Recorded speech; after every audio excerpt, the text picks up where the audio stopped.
한밤중에 갑자기 종아리가 뒤틀리며 쥐가 올라오는 순간 저는 숨이 막히고 곧 죽을 것 같은 공포에 휩싸였습니다. 땀이 비 오듯 흐르고 다리는 제 의지와 상관없이 얼어붙은 듯 경직되었습니다. 많은 사람들이 이런 경험을 하면서도 대수롭지 않게 넘깁니다. 나이 들어 혈액순환이 떨어졌거나 단순한 근육 경련증으로 생각하지요. 그러나 저는 응급실에서 40년 동안 수많은 생사의 갈림길을 지켜보며 깨달았습니다. 이 단순해 보이는 쥐가 때로는 마지막 경고 신호가 되어 우리 생명을 앗아갈 수 있다는 사실을요. 지금 이 순간도 누군가는 그 신호를 무시한 채 고통 속에서 시간을 허비하고 있을지 모릅니다. 여러분은 어떻게 하시겠습니까? 제가 이렇게 강한 톤으로 시작하는 이유는 단 하나입니다. 이 영상을 끝까지 보셔야만 여러분의 다리가 그리고 여러분의 생명이 안전해질 수 있기 때문입니다. 오늘 저는 단순히 쥐 났을 때 어떻게 대처하는가를 넘어 그 배경에 숨겨진 치명적인 진실과 누구나 쉽게 따라할 수 있는 응급처치법을 알려드리려 합니다. 특히 3초만 눌러도 고통이 끊기는 기적의 혈자리까지 공개하겠습니다. 어쩌면 이 단순한 지식이 여러분이나 사랑하는 가족을 살릴 수도 있습니다. 쥐가 난 순간의 고통은 단순한 불편함을 넘어섭니다. 마치 다리 근육이 돌처럼 굳어져 아무리 움직이려 해도 꼼짝하지 않는 경험 해보신 분이라면 잊을 수 없을 겁니다. 그 몇 초에서 몇 분이 영원처럼 길게 느껴지지요. 풀린 뒤에도 근육통이 남아 다시 잠들지 못하는 경우가 많습니다. 이때 대부분은 운동을 좀 과하게 했나 보지, 물을 덜 마셨나 정도로 치부합니다. 물론 그럴 수 있습니다. 그러나 문제는 모든 경우가 그렇게 단순하지 않다는 데 있습니다. 어떤 경우에는 혈관이 막히는 전조, 심장에 이상이 생겼다는 신호, 혹은 신경이 눌리고 있다는 경고일 수도 있습니다. 저는 실제로 그런 환자들을 수없이 보았습니다.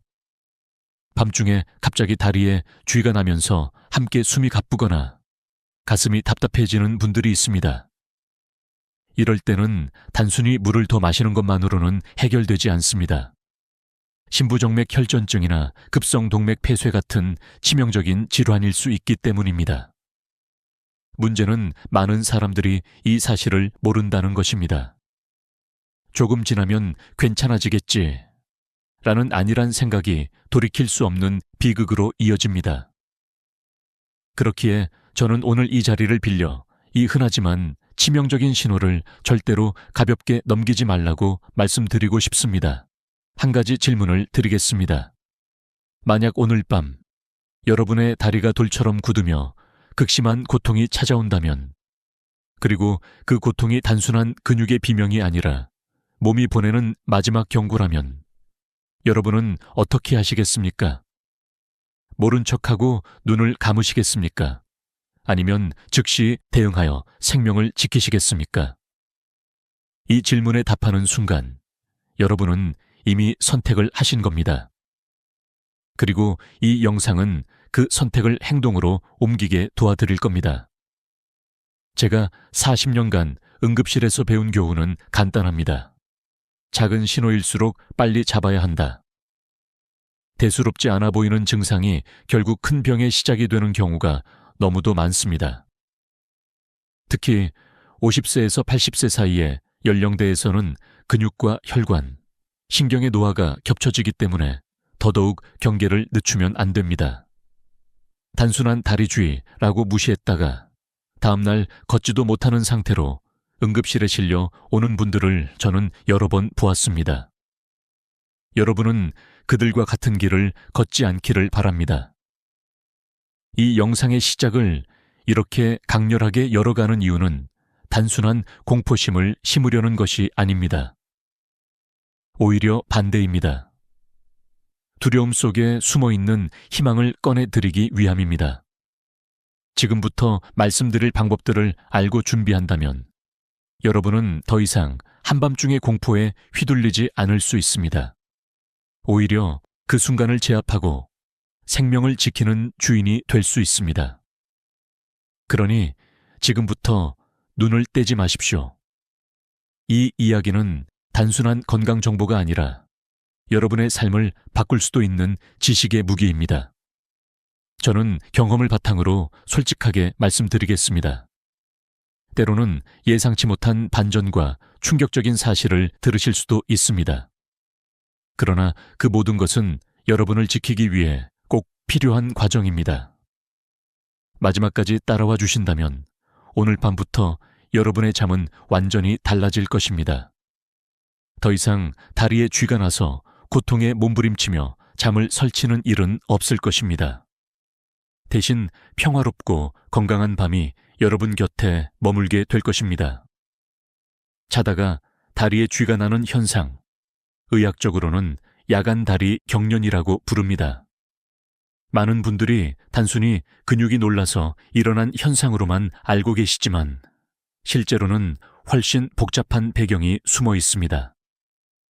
근육이 내 의지와 상관없이 강하게 수축해버리면서 극심한 통증을 일으키는 이 현상은 몇 초에서 몇 분까지 지속될 수 있고 풀린 후에도 통증이 길게 남는 경우가 많습니다.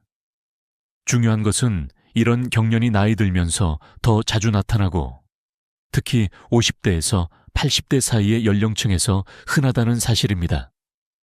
먼저 대표적인 원인은 과도한 근육 사용입니다. 낮 동안 갑작스럽게 무리한 활동을 하거나 익숙하지 않은 운동을 한 경우 근육이 피로에 지쳐 경련을 일으키기 쉽습니다. 마치 하루 종일 일을 하고 나서 손이 떨리는 것처럼 다리 근육도 한계에 다다르면 본능적으로 수축해버리는 것이지요. 예를 들어 평소에 운동을 거의 하지 않던 분이 갑자기 등산을 다녀온 날 밤 종아리에 심한 쥐가 나는 경우가 많습니다. 두 번째 원인은 탈수와 전해질 불균형입니다. 우리 몸은 물로만 유지되는 것이 아닙니다. 칼륨, 마그네슘, 칼슘 같은 전해질이 근육과 신경의 신호를 전달하는 데 중요한 역할을 합니다. 그런데 땀을 많이 흘리거나 수분을 충분히 섭취하지 않으면 이 균형이 깨지고 결국 근육은 오작동을 일으켜버립니다. 실제로 여름철에 응급실로 실려오는 다리쥐 환자 중 상당수가 탈수로 인한 전해질 부족이 원인이었습니다. 하루에 1.5리터에서 2리터 정도의 물을 마시는 것이 권장되지만 고령층에서는 갈증을 잘 느끼지 못해 물을 적게 마시는 경우가 많습니다.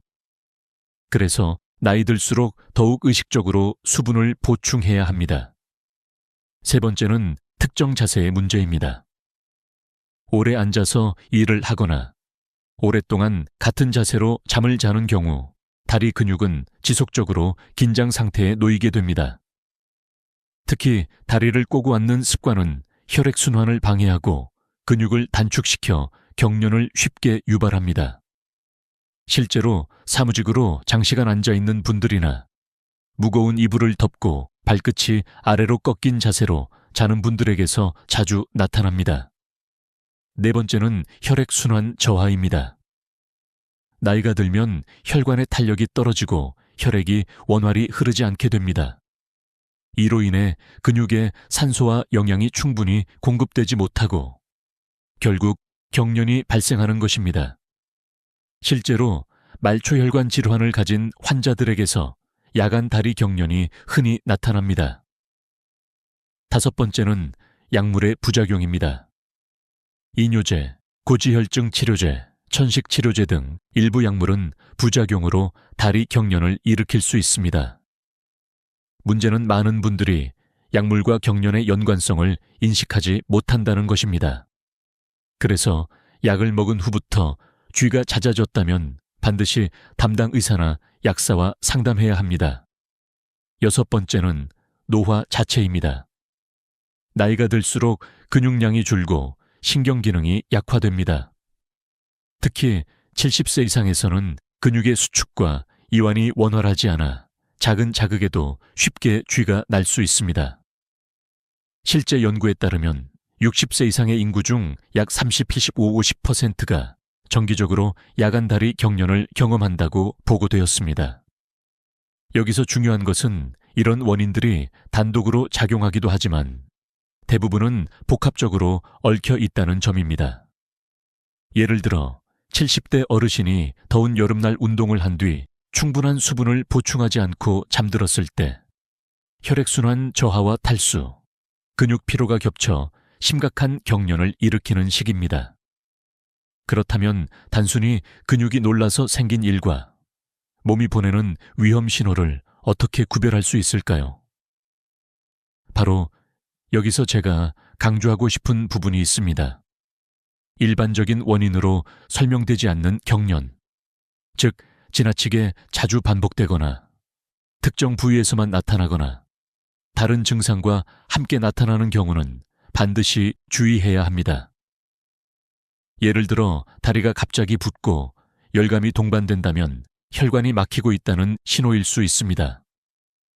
또 경련과 함께 가슴 통증이나 호흡 곤란이 나타난다면 심각한 심혈관 질환을 의심해야 합니다. 결국 중요한 것은 평범한 경련과 위험한 신호를 구분하는 눈을 갖추는 것입니다. 이 구분이 바로 생사를 가릅니다. 단순히 나이 들어서 그렇다고 넘기기엔 그 대가가 너무 클 수 있습니다. 오늘 제가 말씀드리는 이유는 단 하나, 여러분이 더 이상 이 신호를 무시하지 않으시길 바라기 때문입니다. 지금까지 말씀드린 원인들을 이해하셨다면 이제부터는 본격적으로 대처의 단계로 넘어가야 합니다. 아무리 원인을 알아도 실제로 다리에 쥐가 났을 때 어떻게 해야 할지 모른다면 소용이 없습니다. 특히 한밤중에 갑자기 찾아오는 그 고통 앞에서는 이론보다는 즉각적인 행동이 필요합니다. 그래서 저는 다음 부분에서 단 3초 만에 통증을 멈추게 하는 기적 같은 응급처치법을 알려드리겠습니다. 그 방법을 아신다면 오늘 밤부터 여러분은 더 이상 공포에 떨지 않으셔도 될 겁니다. 한밤중에 종아리가 뒤틀리며 고통이 찾아올 때 대부분의 사람들은 무의식적으로 다리를 주무르거나 몸부림을 칩니다. 하지만 그것만으로는 잘 풀리지 않고 오히려 통증이 더 심해질 수도 있습니다. 이럴 때 반드시 기억해야 할 것은 즉각적으로 취해야 할 응급처치법입니다. 제가 지금부터 말씀드릴 방법은 수많은 응급실 환자들에게 직접 적용해 본 효과가 입증된 대처법입니다. 단 3초만으로도 극심한 고통을 끊어낼 수 있는 비밀이 숨어 있습니다. 첫 번째 단계는 반대 방향 스트레칭입니다. 쥐가 난 근육은 강하게 수축하여 돌처럼 뭉쳐 있습니다. 따라서 이 근육을 억지로 풀어주려면 반대 방향으로 천천히 늘려주는 것이 가장 기본적이면서도 강력한 응급처치입니다. 예를 들어 종아리에 쥐가 났을 때는 바닥에 앉거나 침대에 누워 다리를 곧게 뻗습니다. 그 다음 발가락 끝을 손으로 잡아 몸쪽으로 천천히 당겨줍니다. 이때 발목이 위로 젖혀지면서 종아리 근육이 서서히 늘어나는 느낌이 와야 합니다. 손이 닿지 않는다면 수건을 발에 걸어 잡아당겨도 좋습니다. 발바닥이나 발가락에 쥐가 났다면 해당 부위를 반대 방향으로 부드럽게 젖혀주면 효과적입니다. 허벅지 앞쪽일 경우에는 서서 발목을 잡고 엉덩이 쪽으로 당기며 늘려야 하고, 허벅지 뒤쪽이라면 바닥에 앉아 상체를 숙이며 햄스트링을 천천히 늘려주어야 합니다. 중요한 것은 조급하게 하지 말고 암침 30초 정도 유지하면서 근육이 풀릴 때까지 기다리는 것입니다. 두 번째 단계는 부드러운 마사지입니다. 스트레칭과 함께 해당 근육을 손으로 주물러주는 것은 경직된 근육을 이완하는 데 큰 도움이 됩니다. 다만 여기서 반드시 주의할 점이 있습니다. 너무 강하게 주무르면 오히려 근육 섬유가 손상되거나 다음날 더 심한 통증이 남을 수 있습니다. 따라서 마치 근육을 달래듯이 부드럽게 원을 그리며 풀어주는 것이 좋습니다. 그리고 세 번째, 가장 중요한 방법이 있습니다. 바로 승산혈 3초 지압법입니다. 저는 이 방법을 기적의 처방이라고 부릅니다. 승산혈은 종아리 뒤쪽 정중앙, 까치발을 들었을 때 V자 모양으로 갈라지는 근육 사이에 움푹한 지점에 위치합니다. 이곳을 엄지손가락으로 강하게 3초 이상 누른 뒤 천천히 떼는 동작을 반복하면 놀라울 정도로 빠르게 통증이 가라앉습니다. 실제로 응급실에서 비명을 지르던 환자들도 이 혈자리를 몇 차례 눌러주자 통증이 끊어진 듯 편안해졌다는 사례가 많습니다. 승산혈은 한의학적으로도 근육 경련을 완화하고 혈류를 개선하는 중요한 자리로 알려져 있습니다. 여러분이 기억해야 할 것은 단 하나. 다리에 쥐가 났을 때 당황하지 말고 이 승산혈을 찾아 3초간 강하게 눌러보라는 것입니다. 그 순간 고통의 스위치가 꺼지듯 완화되는 놀라운 경험을 하실 수 있을 겁니다. 네 번째 단계는 온찜질 혹은 냉찜질입니다. 일단 급성 통증이 어느 정도 진정된 후에는 따뜻한 수건이나 핫팩으로 근육을 감싸주면 혈액순환이 개선되고 근육이 더욱 이완됩니다. 반대로 통증과 염증이 심할 경우에는 차가운 찜질을 통해 부기와 염증을 줄여주는 것도 방법입니다.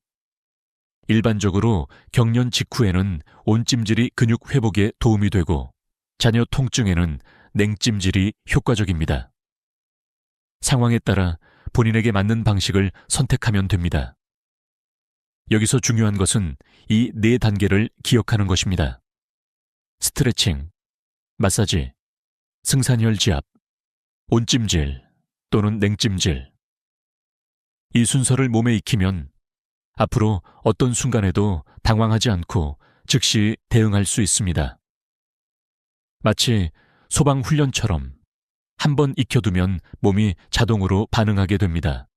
제가 응급실에서 본 수많은 환자들은 대부분 쥐가 났을 때 우왕좌왕하며 고통 속에서 시간을 허비했습니다. 하지만 이 단계를 아는 사람은 달랐습니다. 그들은 신속하게 스트레칭을 하고 승산혈을 눌러 고통을 차단하며 남은 통증은 찜질로 관리했습니다. 그 결과 통증은 빠르게 사라지고 두려움도 함께 사라졌습니다. 여러분께 꼭 전하고 싶은 메시지가 있습니다. 고통은 갑자기 찾아오지만 준비된 사람에게는 더 이상 위협이 되지 않는다. 다리에 쥐가 나는 순간은 누구에게나 찾아올 수 있습니다. 하지만 그 순간을 제압하는 법을 아는 사람만이 평온한 밤을 지킬 수 있습니다. 지금까지 말씀드린 응급처치법을 여러분의 몸에 새겨두십시오. 오늘 밤 그 지식이 여러분을 지켜줄 것입니다. 밤마다 찾아오는 다리 쥐를 단순히 응급처치만으로 끝낼 수는 없습니다. 더 중요한 것은 앞으로 다시는 같은 고통이 반복되지 않도록 예방하는 것입니다. 저는 응급실에서 수많은 환자들을 보면서 깨달았습니다. 응급처치가 즉시 고통을 멈추게 한다면 생활 습관은 그 고통의 근본 원인을 끊어내는 열쇠라는 사실을요. 여기서부터는 여러분이 평생 실천할 수 있는 생활 처방을 말씀드리겠습니다. 첫째는 수분과 전해질 보충입니다. 우리 몸의 근육은 정이 신호로 움직입니다. 물과 전해질이 충분히 있어야만 신호가 정상적으로 전달되는데 그것이 부족하면 근육은 제멋대로 수축하며 경련을 일으킵니다. 특히 여름철에는 땀을 많이 흘려 체내 수분과 전해질이 쉽게 손실됩니다. 고령층에서는 갈증을 잘 느끼지 못하기 때문에 스스로 물을 챙겨 마시지 않는 경우가 많습니다. 하루 1.5리터의 물을 의식적으로 섭취하는 것이 필요합니다. 또한 바나나, 시금치, 감자, 토마토처럼 칼륨이 풍부한 식품, 견과류와 녹색 잎채소처럼 마그네슘이 많은 식품, 멸치나 두부, 우유처럼 칼슘이 많은 음식을 골고루 먹는 것이 중요합니다.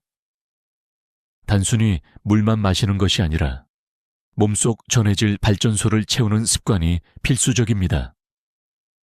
둘째는 잠들기 전 스트레칭입니다.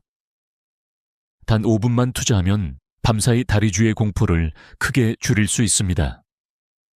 잠자리에 눕기 전에 종아리, 허벅지 앞뒤, 발목과 발가락을 부드럽게 늘려보십시오. 작은 동작이지만 근육을 풀어주고 혈액순환을 촉진하여 밤새 근육이 경직되는 것을 막아줍니다. 실제로 매일 잠들기 전 스트레칭을 꾸준히 한 사람들은 그렇지 않은 사람보다 야간 경련 발생률이 50% 이상 줄어든다는 연구 결과도 있습니다. 셋째는 똑똑한 운동 습관입니다. 규칙적인 운동은 근육을 강하게 만들고 혈액순환을 개선하여 다리 쥐 예방에 효과적입니다. 그러나 갑자기 무리한 운동은 오히려 역효과를 냅니다. 특히 준비 운동이나 마무리 스트레칭 없이 격렬한 운동을 하는 것은 가장 위험한 습관입니다. 중요한 것은 내 몸에 맞는 강도와 꾸준함입니다. 매일 30분 정도의 가벼운 걷기, 자전거 타기, 수영 같은 유산소 운동이 가장 이상적입니다. 넷째는 편안한 수면 환경과 자세입니다. 너무 꽉 끼는 잠옷이나 무거운 이불은 다리의 혈액순환을 방해합니다. 헐렁하고 편안한 옷을 입고 가벼운 이불을 덮는 것이 좋습니다. 또한 발끝이 아래로 향한 자세로 오래 자면 종아리 근육이 단축되어 경련이 잘 일어납니다. 옆으로 눕거나 발밑에 작은 베개를 받쳐 발목이 살짝 위로 젖혀지도록 하면 예방에 도움이 됩니다. 작은 습관의 차이가 큰 변화를 만듭니다. 다섯째는 생활 속에서 혈액순환을 방해하는 습관을 버리는 것입니다. 오랫동안 같은 자세로 앉아 있거나 서 있는 것을 피하고 틈틈이 일어나 스트레칭을 하십시오. 다리를 꼬는 습관은 반드시 고쳐야 합니다.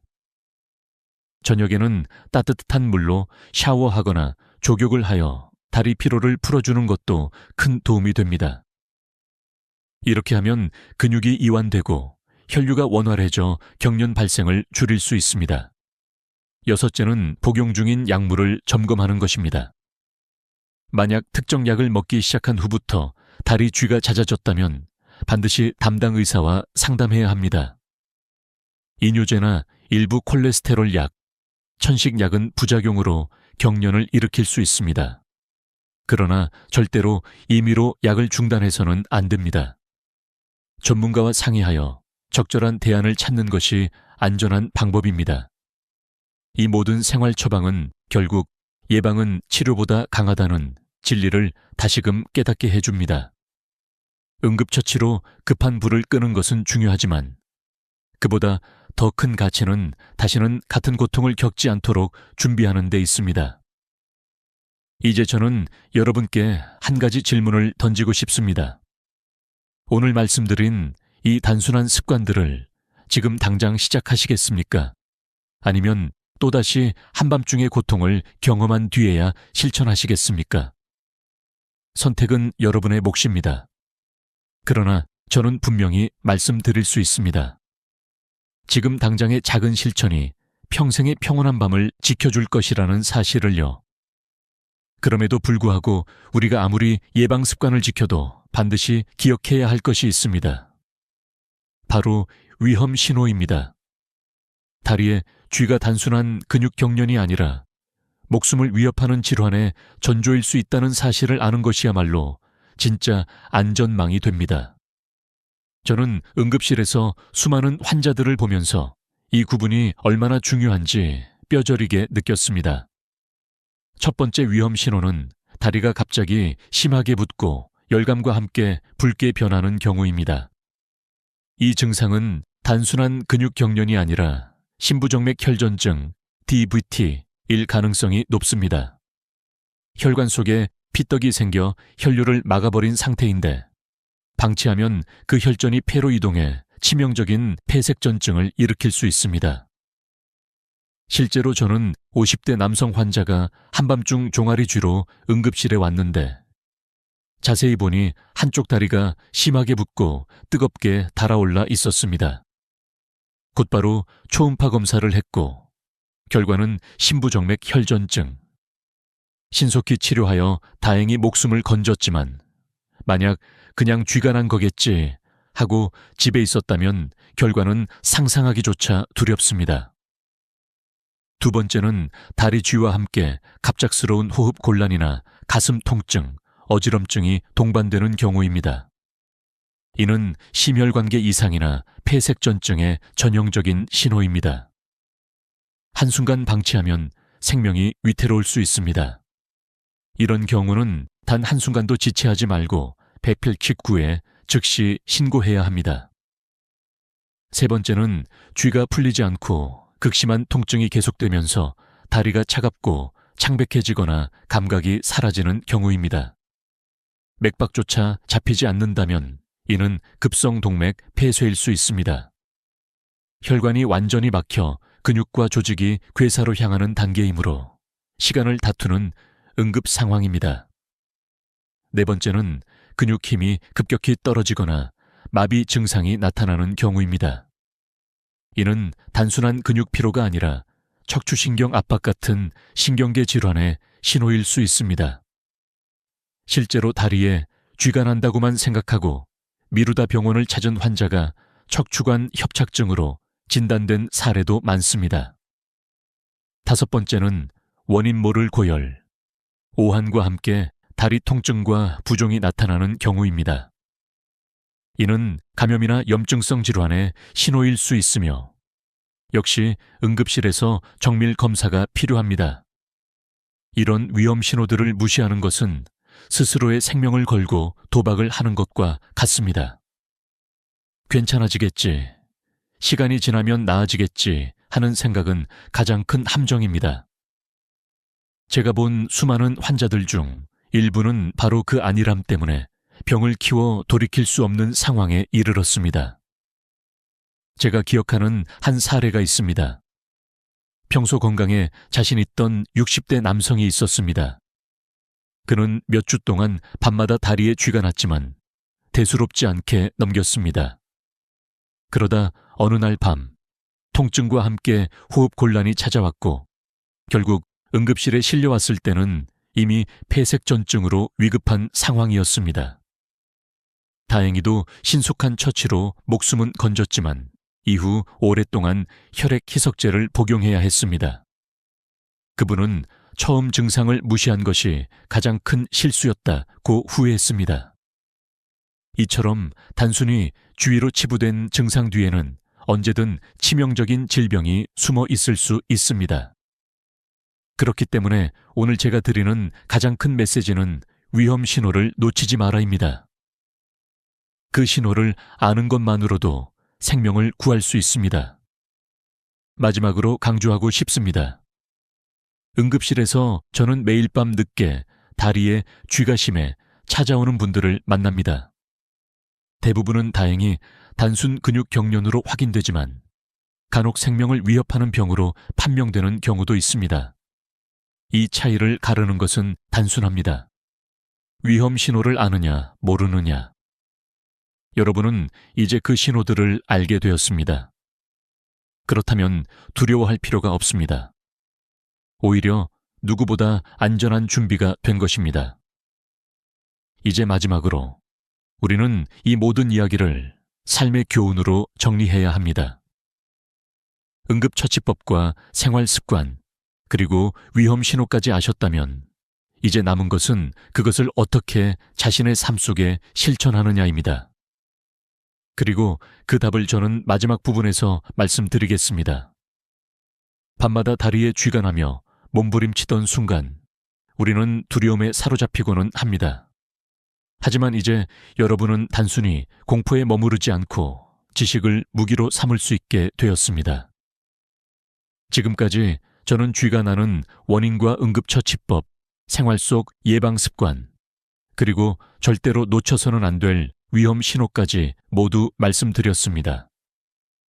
이제 남은 것은 이 모든 내용을 하나의 교훈으로 정리하고 여러분 삶 속에 녹여내는 일입니다. 삶에서 중요한 것은 반복되는 고통을 두려워하는 것이 아니라 그 고통을 통해 배운 지혜로 자신을 지켜내는 것입니다. 다리 쥐라는 사소해 보이는 신호도 결국 우리 몸이 보내는 경고입니다. 그 경고를 무시하면 위기를 맞이하지만 그 경고를 귀 기울여 듣는다면 생명을 지킬 수 있습니다. 결국 문제는 크고 작음이 아니라 우리가 그것을 어떻게 받아들이느냐에 달려 있습니다. 저는 40년 동안 응급실에서 수많은 환자들을 보았습니다. 어떤 분은 같은 증상을 무시하다 목숨을 잃었고 어떤 분은 작은 변화를 실천해 건강을 지켰습니다.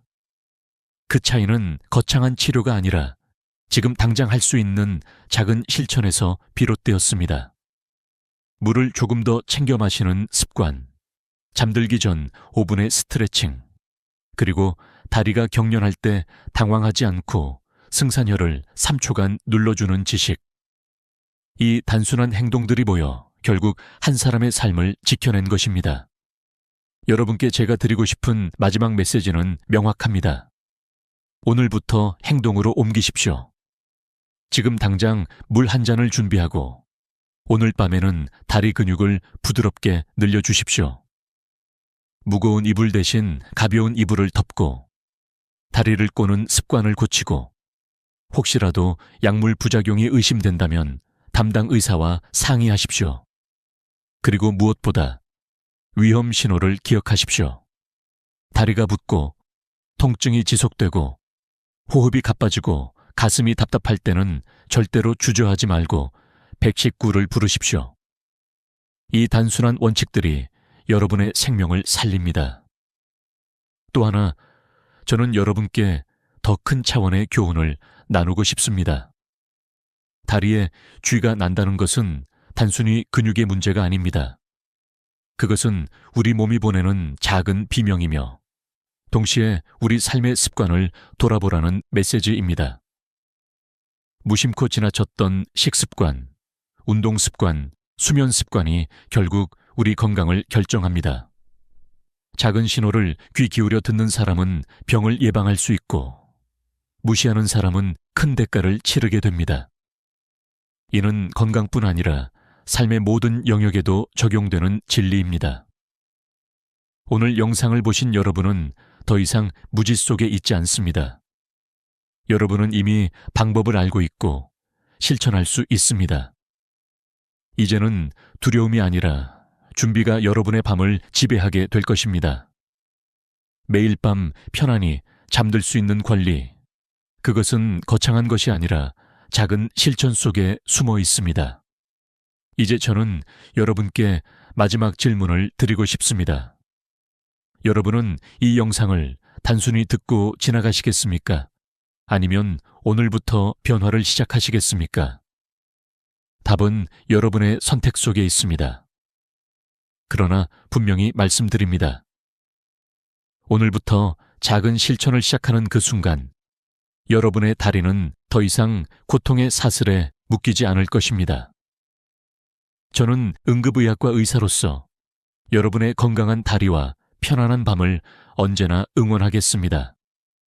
이 영상이 조금이라도 도움이 되셨다면 구독과 좋아요로 함께해 주십시오. 여러분의 격려가 저에게는 더 많은 생명을 살릴 수 있는 힘이 됩니다. 오늘도 여러분의 밤이 다리 쥐 없는 평화로운 시간이 되기를 진심으로 기원합니다. 지금까지 함께해 주셔서 감사합니다. 여러분, 오늘 이야기를 시작하기 전에 먼저 하나 묻겠습니다. 만약 내일 갑자기 집을 옮겨야 한다면 여러분은 어떤 기준으로 새로운 집을 선택하시겠습니까? 그 순간 떠오르는 답이 있으신가요? 아마도 대부분은 아직 진지하게 생각해 본 적 없으실 겁니다. 그런데 놀라운 사실 하나 알려드릴까요? 통계에 따르면 60세 이후 사람들 가운데 10명 중 무려 8명이 최소 한 번 이상 이사를 경험한다고 합니다. 더 충격적인 건 그중 90% 이상이 이럴 줄 알았으면 미리 준비했을 텐데 라며 깊은 후회를 남긴다는 것입니다. 집은 단순히 잠만 자는 공간이 아닙니다. 한국인에게 집이란 곧 인생의 무대이며 안정과 성공의 상징이고 자산을 지켜주는 버팀목이기도 합니다. 젊었을 때 집을 마련한다는 것은 사회적으로 어느 정도 위치에 올랐다는 의미이자 가족을 위해 마련한 든든한 울타리입니다. 그러나 문제는 나이가 들수록 이 집이라는 존재가 축복이 아니라 짐이 되어버릴 수 있다는 데 있습니다. 많은 분들이 난 그냥 지금 사는 집에서 죽을 때까지 살겠다고 말합니다. 하지만 인생은 그렇게 단순하게 흘러가지 않습니다. 은퇴, 건강 악화, 갑작스러운 배우자와의 이별, 자녀들과의 관계 변화, 혹은 경제적인 이유 때문에 예기치 못하게 집을 옮겨야 하는 순간은 언제든 찾아옵니다. 그때 깨닫게 되죠. 내가 선택한 이사가 아니라 떠밀린 이사였구나. 그 순간 사람들은 후회합니다. 왜 미리 준비하지 않았을까? 제가 직접 만난 어느 70대 어르신 이야기를 들려드리겠습니다. 이분은 30년 넘게 살아온 아파트에서 평생을 마무리하려 했습니다. 그런데 어느 날 갑작스러운 허리디스크 악화로 계단 몇 개 오르내리는 것조차 힘들어졌습니다. 이 아파트엔 엘리베이터가 없었죠. 결국 부랴부랴 다른 집을 알아봐야 했고 급하게 선택한 집은 교통도 불편하고 병원도 멀리 있어 몇 년 동안 불편과 후회의 연속이었다고 합니다. 그때 조금만 일찍 생각했더라면 지금은 훨씬 편안했을 텐데 라는 말이 얼마나 뼈아프게 들렸는지 모릅니다. 사람들은 종종 인생 후반전의 집을 마지막 보루라고 부릅니다. 그러나 잘못된 선택 하나로 인해 그 마지막 보루가 순식간에 무너져 내릴 수 있습니다.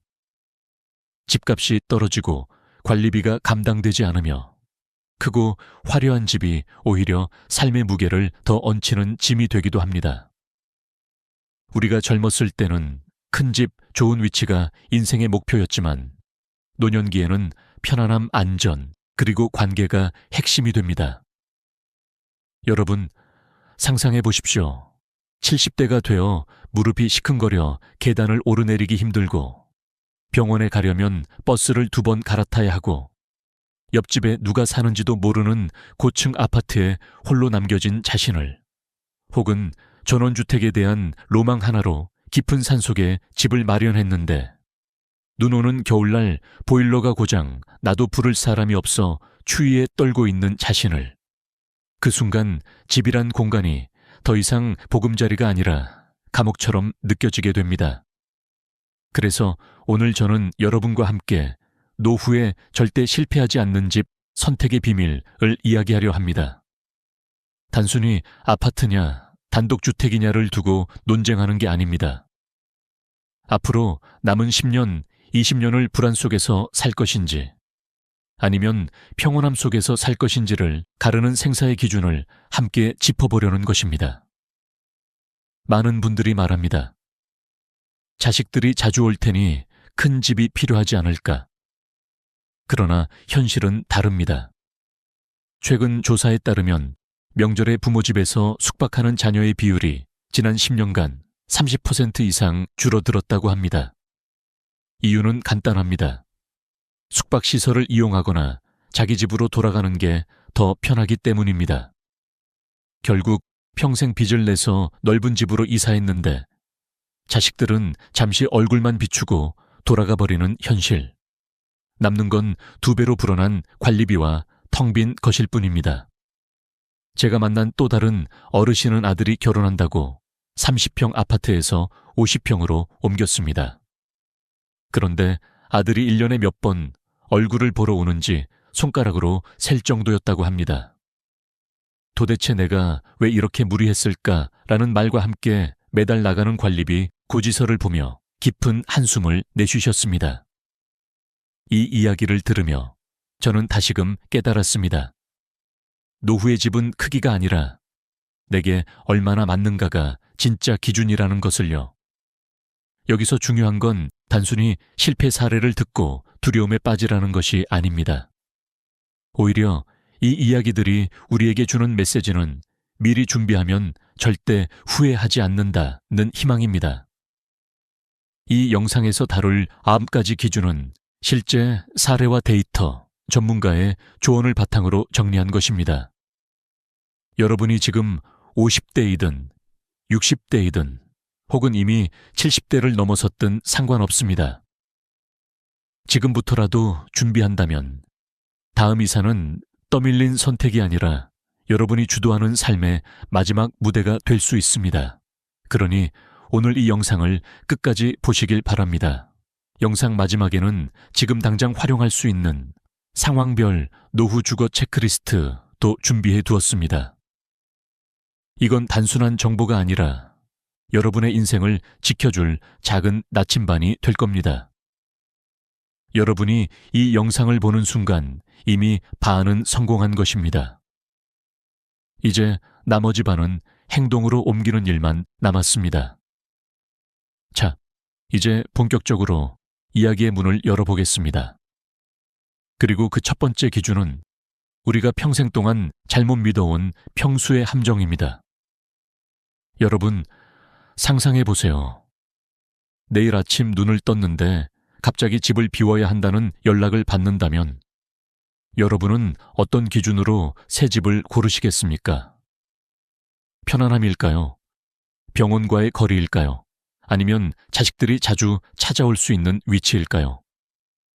지금 머릿속에 떠오르는 그 답이 여러분의 노후를 좌우할 수 있습니다. 놀라운 통계를 하나 말씀드릴게요. 60세 이후 한국인 10명 중 8명이 최소 한 번은 이사를 경험합니다. 그런데 그중 90% 이상이 이렇게 고백합니다. 아, 그때 왜 준비하지 않았을까? 조금만 미리 알았더라면 이렇게 후회하지 않았을 텐데. 여러분, 이 말이 단순한 후회가 아니라 평생 쌓아온 안정을 잃어버린 탄식이라면 어떨까요? 한국인에게 집은 단순한 공간이 아닙니다. 집을 산다는 건 곧 성공을 의미했고 자산을 불려나갈 기회였으며 은퇴 후에도 든든한 버팀목이 될 거라 믿었습니다. 하지만 현실은 어떨까요? 우리가 지켜온 집이 때로는 무거운 짐이 되어 우리를 짓누릅니다. 관리비, 유지비, 병원과의 거리, 계단 몇 개조차 오르내리기 힘든 몸. 이 모든 것이 쌓여 어느 날 갑자기 깨닫게 되는 거죠. 이 집은 이제 더 이상 나를 지켜주지 못한다. 제가 만난 70대 어르신 한 분은 평생을 살던 3층 집에서 마지막을 보내려 했습니다. 그런데 허리 디스크가 악화되면서 계단 오르내리는 것이 고통이 되었고 결국 엘리베이터 없는 집은 감옥이 되고 말았습니다.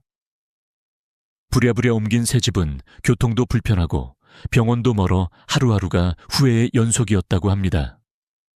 그분의 말이 아직도 귀에 맴돕니다. 조금만 더 일찍 생각했더라면 지금은 훨씬 행복했을 텐데. 여러분, 이런 상황을 떠올려 보십시오. 무릎이 시큰거려 걷기도 힘든데 가까운 병원조차 없고 자식들은 바쁘다며 명절에도 잠시 얼굴만 비추고 금세 떠나버립니다. 관리비는 2배로 늘어났지만 집안은 텅 비어 쓸쓸합니다. 이 순간 집은 더 이상 안식처가 아니라 외로움과 불안의 상징이 됩니다. 그렇다고 겁을 주려는 건 아닙니다. 오히려 이 이야기가 전해주는 메시지는 단순합니다. 지금부터 준비하면 절대 후회하지 않는다. 노후의 집을 잘 고른 사람들은 오히려 인생의 후반전을 가장 빛나게 살아갑니다. 작은 평수지만 따뜻하고 병원은 걸어서 10분, 복지관에서는 친구와 함께 노래를 부르며 매일이 즐겁습니다. 어떤 분은 이렇게 말했습니다. 큰 집에서 혼자 우울하게 사는 것보다 작은 집에서 웃으며 사는 게 훨씬 행복하다. 여러분, 집은 단순한 벽과 지붕이 아닙니다. 그것은 앞으로 여러분의 20년, 30년을 지탱해 줄 무대입니다. 그 무대를 잘못 고르면 평생 모아온 돈도 건강도 마음의 평온도 잃을 수 있습니다. 하지만 올바른 무대를 고르면 남은 인생은 더 이상 두려움이 아니라 새로운 시작이 됩니다. 오늘 이 영상에서 저는 노후의 집 선택 8가지 기준을 알려드릴 겁니다. 그냥 아파트냐, 단독주택이냐 하는 단순한 비교가 아닙니다. 여러분이 70세, 80세가 되었을 때 매일을 평온하게 맞이할 수 있을지, 아니면 후회 속에 보내게 될지를 결정짓는 생사의 갈림길입니다. 영상 마지막에는 여러분이 당장 활용할 수 있는 노후 주거 체크리스트도 준비했습니다. 이건 단순한 정보가 아니라 여러분의 인생을 지켜주는 나침반이 될 겁니다. 그러니 지금부터 단 한 줄도 놓치지 마십시오. 왜냐하면 첫 번째 기준부터 이미 여러분의 생각을 완전히 뒤집을 만한 진실이 기다리고 있기 때문입니다. 바로 우리가 평생 속아온 평수의 함정입니다. 여러분, 집 이야기를 할 때 가장 먼저 나오는 말이 뭔지 아시죠? 몇 평이야? 이 질문은 마치 집의 가치와 사람의 신분을 가르는 척도처럼 사용됩니다. 그러나 오늘 저는 이 평수 신불론의 실체를 벗겨내고자 합니다. 노후의 삶에서 큰 집이 반드시 좋은 집은 아닙니다. 오히려 평수에 집착하다가 삶 전체를 무너뜨리는 경우가 얼마나 많은지 아십니까? 국토부가 정한 1인당 적정 주거 기준은 불과 4평입니다. 그렇다면 4인 가족이라도 6평이면 충분하다는 뜻입니다. 그런데 우리 대부분은 30평, 40평 아파트를 당연하게 생각하죠. 계산해 보면 사용하지 않는 인격 공간이 무려 절반 이상입니다. 실제로는 식탁, 침대, 책상, 옷장 같은 최소한의 공간만 내가 온전히 쓰고 있을 뿐, 나머지는 짐들이 점령하고 있습니다. 그런데도 우리는 큰 집일수록 사회적 지위가 올라가는 것처럼 착각합니다. 이것이 바로 평수 신불론의 함정입니다. 제가 만난 한 60대 부부는 아들 결혼을 앞두고 30평에서 50평 아파트로 옮겼습니다. 이유는 단순했습니다. 아이들이 손주를 데리고 오면 집이 넓어야 하지 않겠나. 그런데 현실은 달랐습니다. 아들은 1년에 몇 번 얼굴만 비추고 갔고, 손주는 아예 집에서 자는 일이 거의 없었습니다. 남은 건 2배로 불어난 관리비와 청소 스트레스뿐이었죠. 그 어르신은 이렇게 말했습니다. 도대체 내가 왜 그랬는지 모르겠어. 이게 다 체면 때문이었어. 실제로 한국보건사회연구원이 발표한 자료에 따르면 최근 10년간 명절에 부모 집에서 숙박하는 자녀 비율은 30% 이상 줄었습니다. 이유는 간단합니다. 호텔이나 숙박시설을 이용하는 게 더 편하기 때문입니다.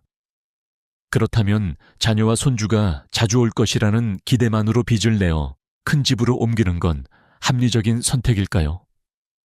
더 충격적인 사례도 있습니다. 은퇴 직후 시세 차익을 기대하며 무리하게 대출을 받아 넓은 평수 아파트를 산 어떤 부부는 몇 년 지나 집값이 떨어지자 노후 자산 전체가 흔들려 버렸습니다. 결국 생활비가 부족해 집을 팔려고 했지만 매수자가 없어 발만 동동 구르는 신세가 되었습니다. 전문가들은 말합니다. 노후의 집은 넓히는 게 아니라 줄이는 게 정답이다. 여기서 중요한 건 단순히 집 크기를 줄이라는 의미가 아닙니다. 불필요한 공간과 스트레스를 줄이라는 뜻입니다. 25평 전후의 집이면 방 2개, 화장실 하나, 거실과 부엌이 나옵니다. 부부가 살기에 충분하고 자녀가 가끔 와도 문제없습니다. 실제로 건축업계에 있는 제 지인이 전해준 사례가 있습니다. 어느 60대 부부가 처음에는 45평 주택을 짓겠다고 찾아왔습니다. 그런데 설계 과정에서 하나하나 물어보니 사실 필요 없는데요 라는 대답이 계속 나왔고 결국 20평으로 줄여 지었습니다. 놀랍게도 그 부부는 나중에 이렇게 말했습니다. 20평에 살아보니 훨씬 아늑하고 관리하기 편해요. 45평으로 지었으면 청소하다 죽었을 거예요. 또한 노년기에는 체력과 건강이 점점 떨어집니다. 넓은 집은 오히려 적이 될 수 있습니다. 청소 유지보수 관리비는 끊임없이 부담을 주고 빈 방은 고독을 증폭시킵니다. 일본의 연구에서는 고령자가 큰 집에 혼자 살 경우 우울증 발병률이 1.8배 높아진다는 결과도 나왔습니다. 집이 넓다고 해서 행복이 넓어지는 것이 아닙니다. 여러분, 지금 당장 자신의 집을 한번 둘러보세요. 실제로 내가 쓰는 공간은 얼마나 될까요? 침대, 의자, 작은 책상, 그게 다 아닙니까? 나머지는 옷가지, 가구, 쓰지 않는 물건들이 차지하고 있을 겁니다. 결국 우리가 넓은 평수를 위해 빚을 내고 스트레스를 받는 건 짐들을 위해서지 나를 위해서가 아닐 수도 있습니다. 한번 스스로에게 질문해 보십시오. 나는 넓은 집에서 살고 있는가? 아니면 짐이 차지한 집 구석에서 웅크리고 있는가? 이 질문에 대한 답이 곧 여러분의 노후 행복을 결정짓습니다. 집은 결코 체면이나 신분의 상징이 되어서는 안 됩니다. 오히려 내 삶을 가볍게 하고 내 마음을 자유롭게 하는 공간이어야 합니다. 그러니 잊지 마세요. 집은 넓히는 것이 아니라 줄이는 것이 행복입니다. 줄인다는 것은 크기를 줄이는 것이 아니라 불필요한 짐과 걱정을 줄이는 것입니다. 25평. 이 평범한 크기가 노후의 삶을 가장 평온하게 만드는 황금 비율입니다. 여러분, 이제 우리는 하나의 중요한 진실을 깨달았습니다. 노후의 넓은 평수집은 오히려 삶을 무너뜨릴 수 있다는 것. 그렇다면 다음으로 우리가 선택해야 할 최적의 위치는 어디일까요? 바로 노년의 강남이라 불리는 곳입니다. 지금부터 그 이야기를 들려드리겠습니다. 여러분, 강남이라고 하면 무엇이 떠오르시나요? 가장 비싸고 가장 화려한 곳, 그리고 성공의 상징이죠. 그런데 제가 지금부터 말씀드릴 노년의 강남은 조금 다릅니다. 바로 복지관 근처입니다. 믿기지 않으신가요? 하지만 이건 단순한 비유가 아닙니다. 실제로 앞으로 한국 사회에서 복지관 주변은 노년층에게 가장 중요한 거주지가 될 것입니다. 먼저 일본의 사례를 보겠습니다. 일본은 이미 초고령 사회로 접어든 나라입니다. 그곳에서는 복지관 주변 집값이 학군 주변보다 더 비쌉니다. 왜냐하면 노인들이 원하는 모든 것이 그곳에 모여 있기 때문입니다. 교육, 돌봄, 건강, 식사, 커뮤니티, 심지어 취미와 여가까지. 그러니 수요가 몰리고 가격이 오르는 것은 당연한 결과입니다. 한국 역시 곧 이 길을 따라가게 될 것입니다. 돈이 많은 분들은 사실 어디에 살든 큰 불편이 없습니다. 백화점 근처에만 살아도 됩니다. 백화점 안에는 문화센터가 있고 각종 음식점이 있고 쇼핑도 할 수 있고 무엇보다 대중교통 인프라가 완벽하게 깔려 있죠. 사람 부르면 도와줄 인력도 충분하고 자식들도 자주 찾아오니 외로울 틈이 없습니다. 그러나 대부분의 평범한 사람들에게는 이런 선택이 쉽지 않습니다. 그렇다면 답은 분명합니다. 복지관 근처로 가야 한다는 것. 복지관이 왜 중요한지 구체적으로 살펴볼까요? 우선 교육입니다. 많은 분들이 나이 들어 무슨 교육이냐고 생각하지만 복지관은 단순한 취미 강좌를 넘어섭니다. 스마트폰 사용법, AI 활용, 컴퓨터 기초 같은 디지털 교육은 물론이고 스포츠 댄스, 연극, 합창 같은 활동도 제공합니다. 어떤 곳은 무려 150개 이상의 프로그램을 운영하기도 합니다. 배우고 즐기고 새로운 사람들과 어울릴 수 있는 기회가 열려 있는 겁니다. 둘째, 건강입니다. 복지관 안에는 물리치료실이 있는 곳도 많습니다. 어깨가 아프거나 무릎이 시큰거릴 때 바로 옆에서 치료를 받을 수 있습니다.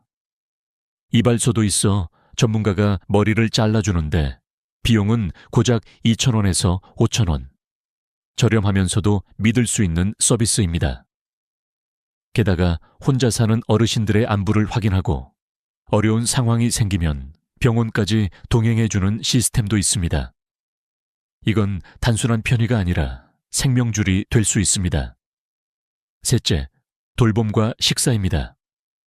복지관에는 영양사가 관리하는 점심 식사가 준비되어 있습니다. 맛있고 건강한 식사를 아주 저렴한 가격에 먹을 수 있습니다.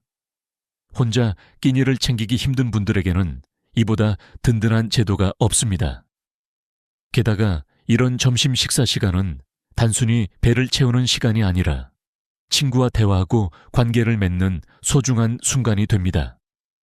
넷째, 교통과 접근성입니다. 대부분의 복지관은 대중교통이 잘 닿는 곳에 있습니다. 버스 정류장이나 지하철역과 가깝기 때문에 거동이 불편한 어르신도 쉽게 다닐 수 있습니다. 게다가 많은 복지관에서는 자체 셔틀버스를 운영합니다. 집이 조금 떨어져 있어도 크게 문제되지 않습니다. 여러분, 상상해 보세요. 아침에 일어나 복지관으로 걸어가면 친구들과 함께 체조를 하고, 점심에는 영양사 식단으로 건강한 식사를 하고, 오후에는 스마트폰 강좌나 합창 연습을 듣습니다. 저녁에 집으로 돌아오면 외롭지 않고 내일을 기대할 힘이 생깁니다. 이것이야말로 노후의 강남 아닐까요? 반대로 복지관 하나 없는 동네를 생각해 보십시오. 아는 사람도 없고 배울 곳도 없으며 돌봄이나 의료 접근성도 떨어지는 곳. 몸은 아직 건강할지 몰라도 마음부터 무너집니다. 외로움이 병보다 먼저 찾아오기 때문입니다. 실제로 연구에 따르면 사회적 관계가 단절된 노인은 그렇지 않은 노인보다 사망률이 1.5배 높다고 합니다. 결국 노후의 집을 선택할 때 가장 중요한 위치 조건은 단 하나입니다. 복지관까지 걸어서 1km 이내. 이 조건만 충족해도 삶의 질은 극적으로 달라집니다. 혹시 지금 나는 아직 복지관 갈 나이가 아닌데 라고 생각하셨나요? 맞습니다. 지금은 아닐 수도 있습니다. 하지만 70세, 80세가 되면 결국 가장 많은 시간을 보내게 되는 곳이 바로 복지관입니다. 그렇다면 늦기 전에 준비하는 것이 현명하지 않을까요? 이제 우리는 알게 되었습니다. 노후의 집을 잘 고르려면 강남 아파트가 아니라 복지관 옆 작은 아파트가 답일 수 있다는 것을요. 복지관은 노년의 강남입니다. 이 단순한 진실이 여러분의 노후를 완전히 바꿔놓을 것입니다. 그렇다면 다음으로는 많은 사람들이 꿈꾸지만 실제로는 큰 위험을 안고 있는 집 선택지들을 살펴보겠습니다. 실버타운, 전원주택, 그리고 고층 아파트. 그 화려한 겉모습 뒤에 어떤 함정이 숨어 있는지 함께 확인해 보겠습니다. 실버타운, 전원주택, 고층 아파트. 이름만 들어도 누군가는 저게 바로 내 노후의 꿈이라고 말할지 모릅니다. 하지만 현실은 종종 그 꿈을 산산조각 내곤 합니다. 오늘은 그 화려한 포장 뒤에 감춰진 위험을 하나하나 벗겨보겠습니다. 먼저 실버타운 이야기부터 시작해 보겠습니다. 실버타운은 잘 갖추어진 시설로 유명합니다. 입구엔 경비가 지키고 있고 안에는 간호사가 상주하며 아침 저녁으로 건강을 챙겨줍니다. 식사도 제공되고 운동 프로그램과 문화활동도 있습니다.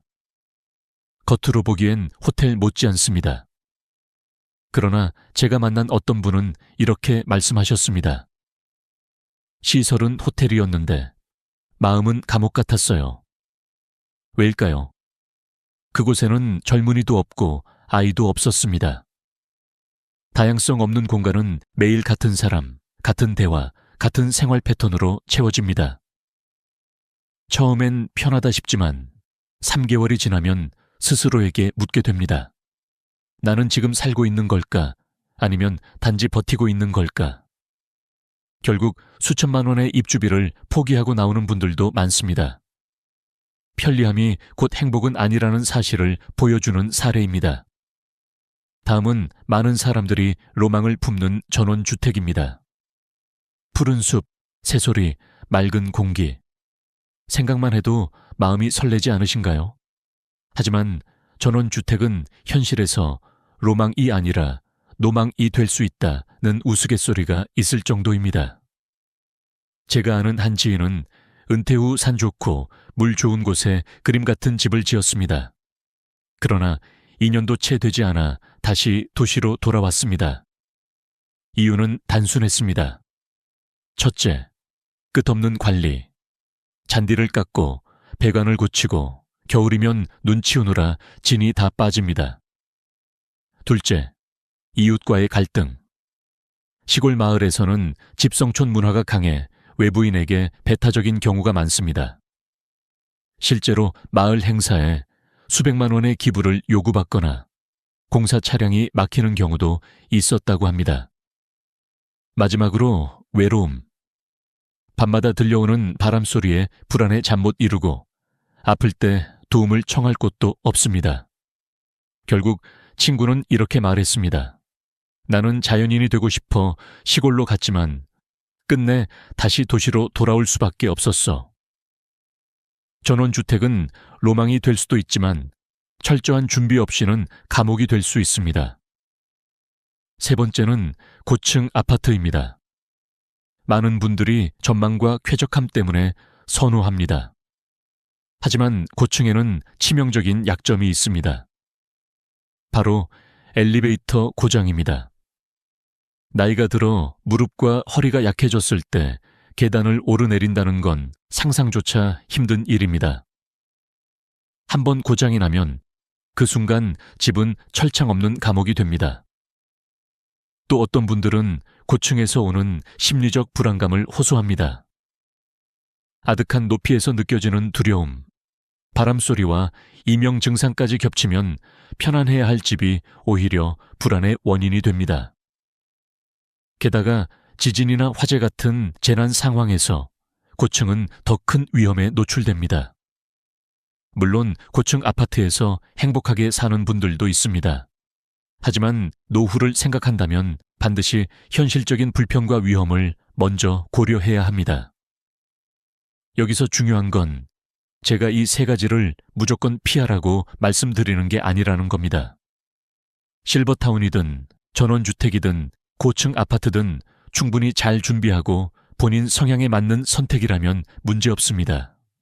그러나 단순히 멋있어 보인다, 남들이 좋다더라는 이유만으로 결정한다면 후회는 불보듯 뻔합니다. 실제로 일본의 한 아파트 단지는 4천여 명이 거주하고 있는데 지난 12년간 단 한 건의 고독사도 발생하지 않았습니다. 비결은 간단했습니다. 주민들이 스스로 180여 개의 소모임을 만들어 교류했기 때문입니다. 꽃꽂이, 서예, 합창단, 동네 신문 만들기 등 다양한 활동이 이어지면서 매일이 축제가 되었습니다. 결국 중요한 건 집의 형태가 아니라 사람과 관계가 있는가입니다. 노후의 집을 선택할 때 우리는 흔히 건물 외관이나 크기에 눈이 멀곤 합니다. 그러나 진짜 중요한 건 그 집이 나를 살게 하는가, 아니면 나를 가두는가입니다. 편리해 보이지만 내 마음을 메마르게 한다면 그 집은 호텔이 아니라 감옥일 수 있습니다. 아름다워 보이지만 외로움만 키운다면 전원주택은 보금자리가 아니라 무덤일 수 있습니다. 그러니 여러분, 다음에 집을 선택할 때는 반드시 이렇게 물어보십시오. 이 집에서 나는 살아갈 수 있는가? 아니면 단지 버틸 뿐인가? 이제 우리는 알게 되었습니다. 노후의 집 선택에서 가장 위험한 세 가지, 실버타운, 전원주택, 고층 아파트. 이 화려한 선택지가 오히려 함정이 될 수 있다는 사실을요. 그렇다면 이제 무엇을 기준으로 삼아야 할까요? 바로 모든 전문가들이 한 목소리로 강조하는 노후 주거의 세 가지 황금 열쇠입니다. 여러분, 노후 주거의 본질은 화려한 건물도 넓은 평수도 아닙니다. 결국 우리가 살아가는 데 필요한 기본을 충족해 주는가? 그게 핵심입니다. 그래서 전문가들은 입을 모아 이렇게 말합니다. 노후의 집은 세 가지 조건만 충족하면 된다. 사람, 운동, 병원. 이 세 가지가 노후 삶의 질을 결정하는 황금 열쇠입니다. 첫째는 사람입니다. 인간은 사회적 동물입니다. 혼자 살 수 있을 것 같지만 실제로는 곁에 누군가 있다는 사실만으로도 마음이 크게 달라집니다. 이웃은 단순히 같은 건물에 사는 사람이 아니라 위급할 때 도움을 청할 수 있는 생명선이 되기도 합니다. 일본의 한 조사에 따르면 노인들이 내 주변에 인사를 나누는 사람이 최소 한 명이라도 있다고 대답한 경우, 그렇지 않은 경우보다 우울증 발생률이 절반 이하로 떨어졌습니다. 반대로 이웃과 단절된 생활을 하는 노인들은 심리적 고립감이 커져 사망률까지 높아졌습니다. 좋은 이웃은 보험보다 든든합니다. 둘째는 운동시설입니다. 노년에 접어들면 몸이 가장 먼저 신호를 보냅니다. 무릎이 시큰거리고 허리가 뻐근하고 숨이 차는 순간이 잦아집니다. 그런데 가까이에 산책로, 공원, 무료 운동기구라도 있다면 이야기는 달라집니다. 매일 30분 산책이 심혈관 질환 위험을 30% 낮춘다는 연구 결과가 있습니다. 햇볕을 쬐며 걷는 것만으로도 우울증 예방 효과가 크다는 건 이미 의학적으로 입증된 사실입니다. 반대로 좁은 인도, 자동차 매연, 소음만 가득한 동네에서는 걷는 것이 오히려 스트레스가 됩니다. 그러니 노후의 집을 고를 때는 반드시 주변에 산책할 수 있는 길이나 작은 공원이 있는지를 확인해야 합니다. 걷는다는 건 단순한 운동이 아니라 세상과 연결되어 있다는 증거이기 때문입니다. 셋째는 병원, 특히 1차 의료기관입니다. 젊었을 때는 큰 병원 한 번 가는 게 문제 없을지 몰라도 70세 이후에는 얘기가 달라집니다. 감기부터 고혈압, 당뇨까지 자잘한 병원 방문이 잦아지고 돌발 상황도 언제든 발생할 수 있습니다. 중요한 기준은 단순합니다. 집에서 병원까지 30분 이내. 이 시간이 넘어가면 응급 상황에서 생명을 지키기 어렵습니다. 실제로 심근경색 환자의 골든타임은 2시간 이내인데 이때 초기 대응이 가능한 1차 의료기관이 가까이에 있느냐 없느냐가 생사를 가릅니다. 그렇다고 꼭 대형 병원이 집 앞에 있어야 하는 건 아닙니다. 동네 가정의학과, 내과, 이비인후과가 근처에 있는 것만으로도 충분합니다. 이곳에서 진단을 받고 필요하면 큰 병원으로 의뢰받는 체계가 중요합니다. 제가 만난 어느 70대 여성은 이렇게 말씀하셨습니다.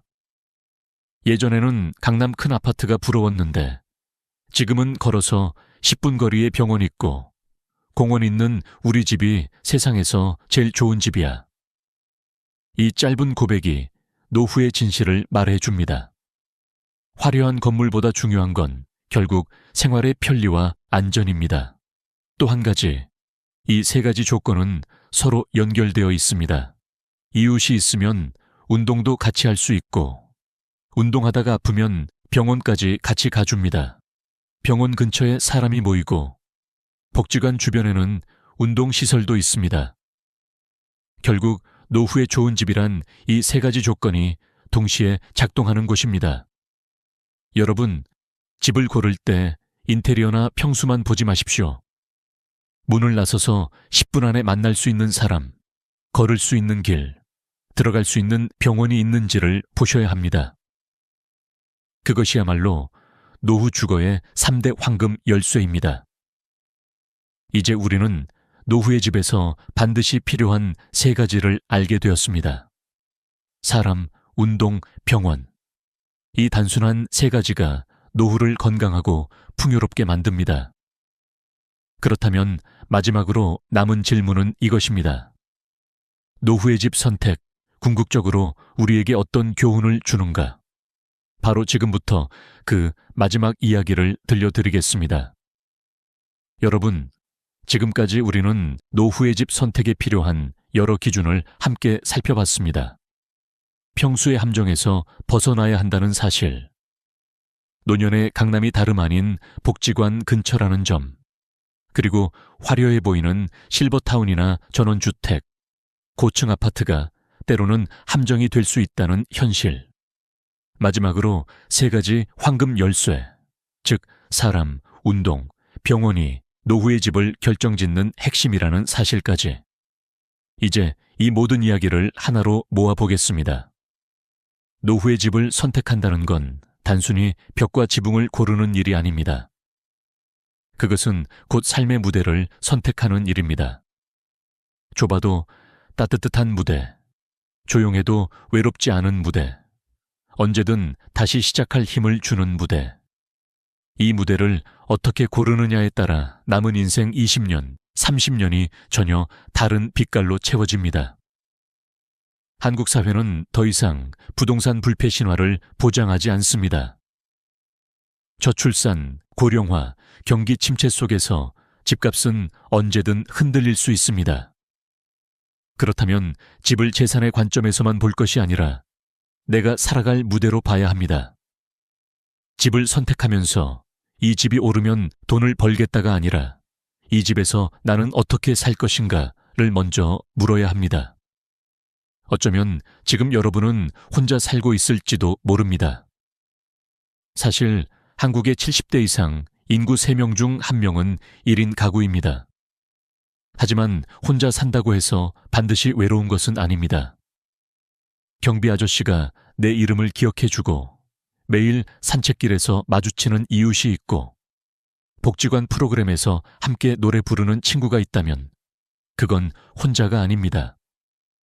반대로 화려한 전원주택에 홀로 갇혀 있다면 아무리 큰 집이라도 외로운 감옥일 뿐입니다. 결국 노후의 집이란 관계를 지켜주는 집이어야 합니다.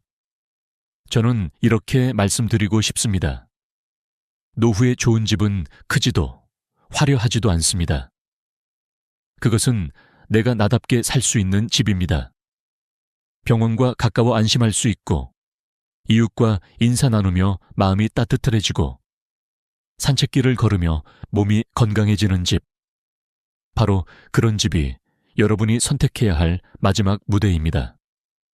이제 여러분께 마지막 질문을 드리겠습니다. 여러분에게 집은 어떤 의미입니까?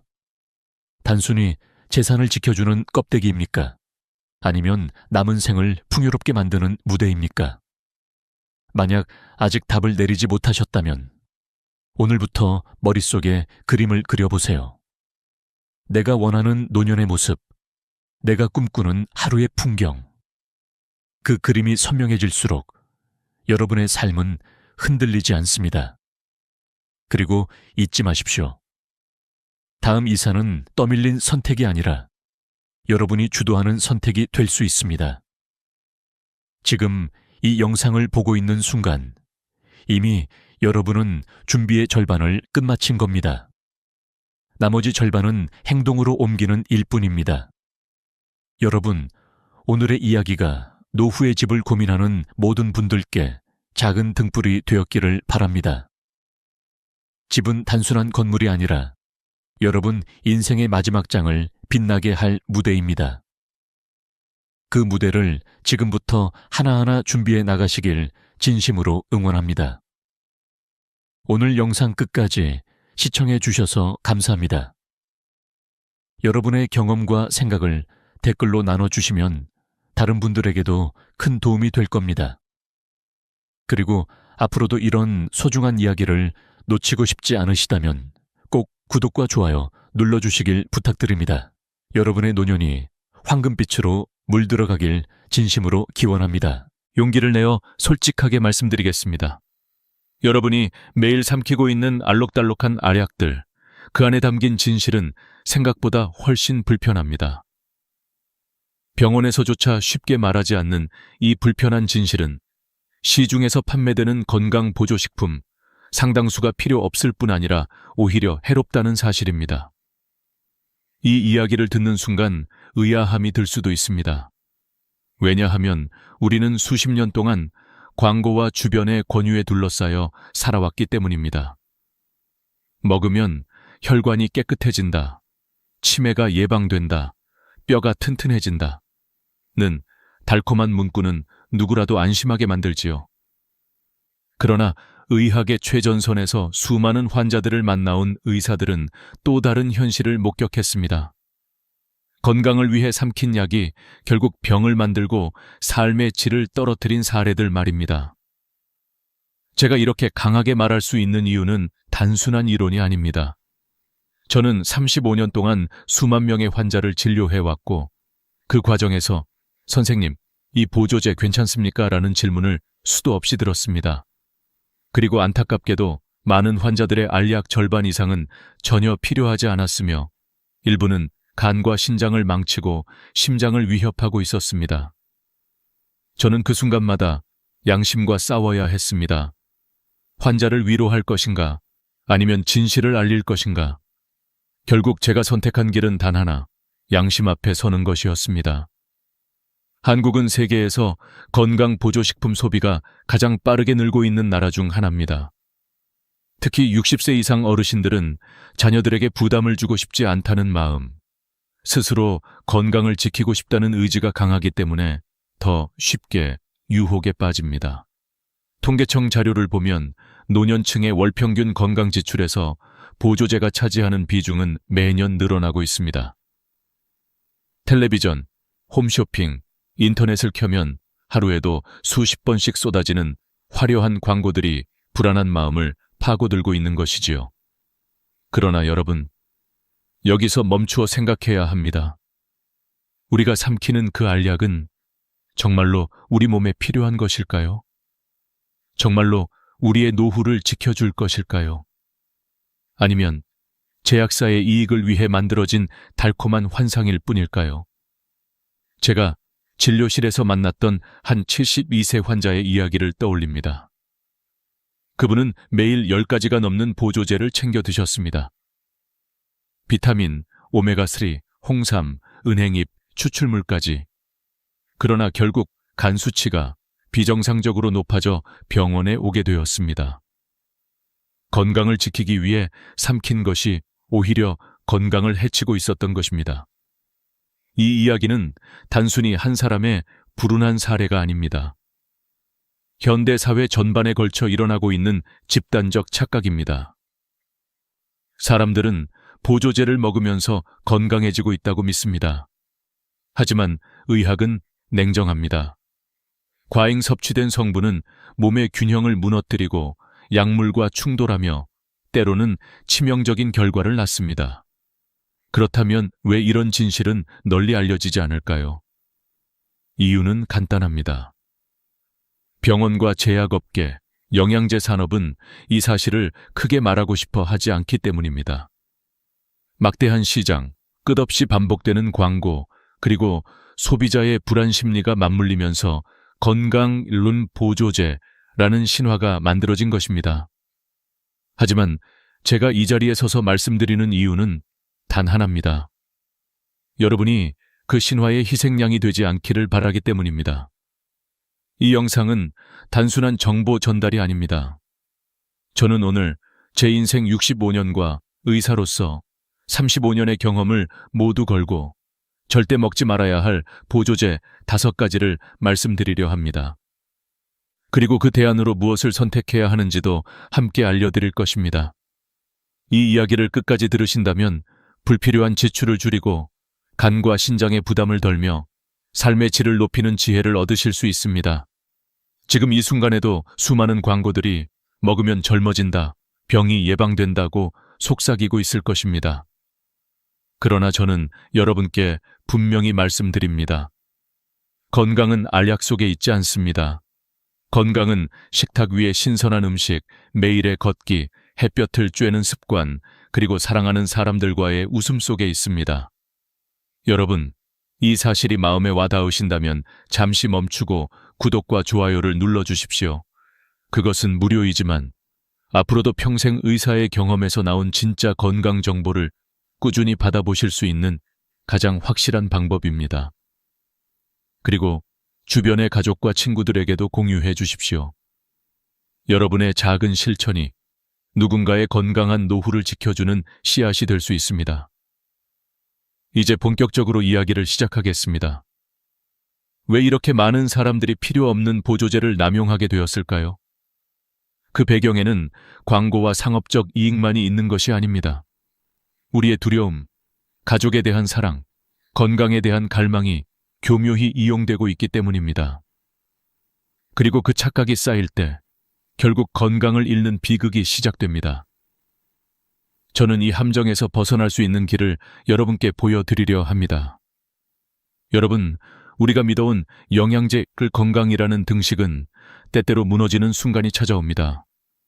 그 무너짐은 단순한 실망이 아니라 생명을 위협하는 비극으로 이어지기도 합니다.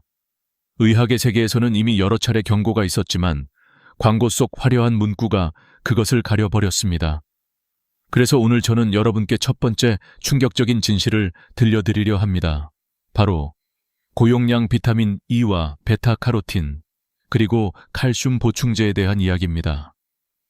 수십 년 전, 의학계는 항산화제가 암과 노화를 막을 수 있다는 기대를 품었습니다. 활성산소를 제거하면 심장병과 암이 줄어든다는 논리는 많은 이들을 설득했고, 제약회사는 고용량 항산화제 보충제를 대량으로 쏟아냈습니다. 광고에서는 이 알약 하나가 젊음을 돌려줄 것처럼 속삭였습니다. 그러나 진실은 전혀 달랐습니다.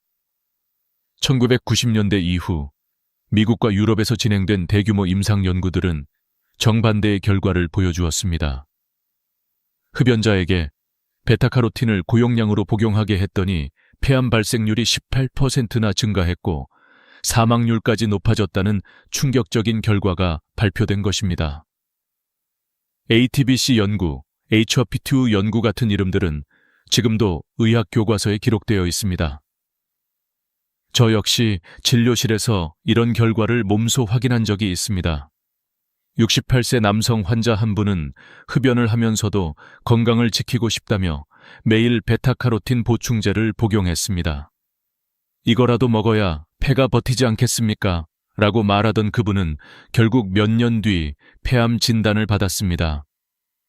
물론 모든 원인을 보조제 탓으로 돌릴 수는 없지만 연구와 임상 경험을 종합하면 결코 무관하지 않았습니다. 비타민 E 역시 마찬가지입니다. 소량은 세포를 보호하는 중요한 영양소이지만 고용량 보충제로 섭취할 경우 뇌출혈 위험이 커진다는 연구들이 잇따라 발표되었습니다.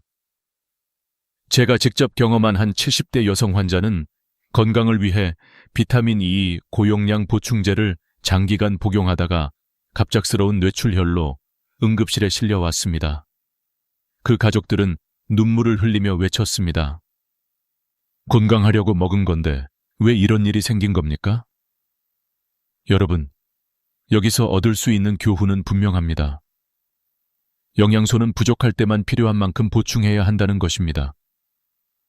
정상적인 식사를 하고 있다면 굳이 고용량 보충제를 삼킬 필요가 없습니다. 오히려 그것은 위험을 불러옵니다. 항산화 효과를 원하신다면 신선한 채소, 과일, 견과류에서 얻으셔야 합니다. 그 안에는 자연스럽게 균형 잡힌 항산화 물질이 들어있어 부작용이 거의 없습니다. 저는 환자들에게 이렇게 말합니다.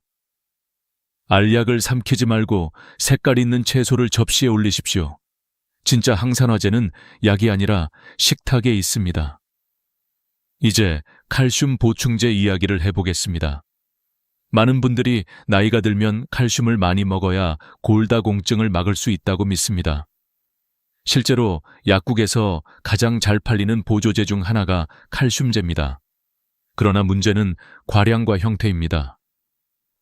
제가 만난 한 70대 여성 환자는 골밀도 검사에서 골다공증 초기라는 말을 듣고 스스로 하루에 2000mg 이상의 칼슘제를 복용했습니다. 이제 뼈가 단단해지겠지라며 안심했지만 몇 년 뒤 심근경색으로 응급실에 실려왔습니다. 검사 결과 혈관이 딱딱하게 굳어 있었습니다. 뼈를 지키려다 오히려 심장을 잃을 뻔한 순간이었습니다. 왜 이런 일이 일어날까요? 혈중 칼슘 농도가 갑자기 높아지면 남는 칼슘은 뼈로만 가는 것이 아니라 혈관벽에 침착됩니다. 그 결과 혈관이 석회화되고 심혈관 질환 위험이 커집니다. 뉴질랜드에서 진행된 연구에서는 매일 칼슘 보충제를 먹은 여성들의 심근경색 위험이 30% 증가했다고 보고되었습니다. 미국 하버드 의대 연구에서도 고용량 칼슘제를 장기간 복용한 노인들에게서 혈관 석회화가 빨라지는 경향이 확인되었습니다. 저는 환자들에게 늘 이렇게 조언합니다. 칼슘을 무조건 알약으로 채우려 하지 말고 음식으로 섭취하십시오. 멸치, 두부, 시금치, 브로콜리, 우유 같은 음식은 훌륭한 칼슘 공급원입니다. 음식 속 칼슘은 흡수가 천천히 이루어지기 때문에 몸이 필요할 때 적절히 사용합니다. 반면 알약으로 먹으면 혈중 농도가 갑자기 치솟아 혈관과 신장에 부담을 주게 됩니다. 실제로 한 75세 남성 환자는 하루에 3알씩 칼슘제를 먹다가 신장 결석으로 응급실에 실려 수술을 받았습니다. 뼈를 지키려던 선택이 오히려 신장을 망친 것입니다. 그렇다고 칼슘제가 전혀 필요 없는 것은 아닙니다. 음식만으로 충분히 섭취하기 어려운 경우, 특히 유제품을 못 드시는 분들이나 골다공증 위험이 높은 분들은 의사의 권고 아래 제한적으로 복용할 수 있습니다. 그러나 원칙은 분명합니다. 과량, 장기간, 무분별한 복용은 위험하다는 것입니다. 여러분, 여기서 우리는 중요한 깨달음을 얻어야 합니다. 많이 먹으면 더 건강하다는 생각은 잘못된 신화입니다. 건강은 균형에서 나옵니다.